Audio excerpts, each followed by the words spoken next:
In today's video, I'm going to teach you how to move images in Webflow. Whether you're new to Webflow or just need a refresher, this guide will help you arrange your images precisely how you want them on your web page, maximizing the visual impact of your content. First things first, you'll need to log into Webflow. Once you've logged into your account, head over to your Webflow dashboard. Here, you'll see a list of your projects. Select the project you'd like to work on, the one you're eager to edit today. This will bring you right into the Webflow Designer, where the magic happens. Now, let's talk about using Flexbox to move elements. Flexbox is a fantastic layout model that offers flexibility and control. Begin by choosing the element you wish to move. This could be an image or another visual component. On the right side, you'll see the Style panel, your toolbox for styling. In the Layout section, locate the display property and change it to Flex. Adjusting this transforms the layout into a flexible container ideal for responsive design. Use the Align Items property next. This controls the vertical alignment of your element. If you aim to center an image vertically within its container, simply select the middle cell in the Align box. This centers it perfectly. Pivoting to horizontal alignment, the Justify Content property is your best friend. To center the image horizontally, again, select the middle cell in the Align box.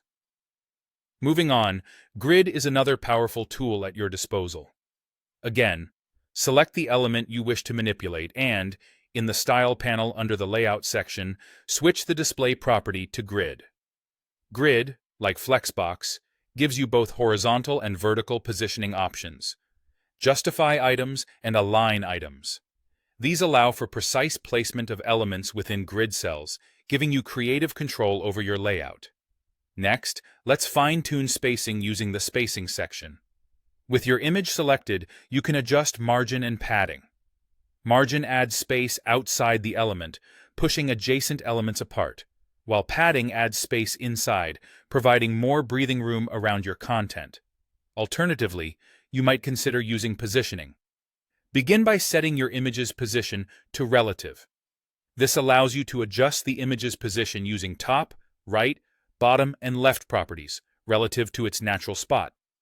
If you choose absolute, the image is taken out of the document flow and can be positioned within its closest positioned ancestor. This offers great freedom but requires careful planning. For a fixed position, the image stays locked to the browser window, even during scrolling. This can make for striking, persistent visual elements on your page. Lastly, if you need even finer adjustments, explore Transforms in the Style panel.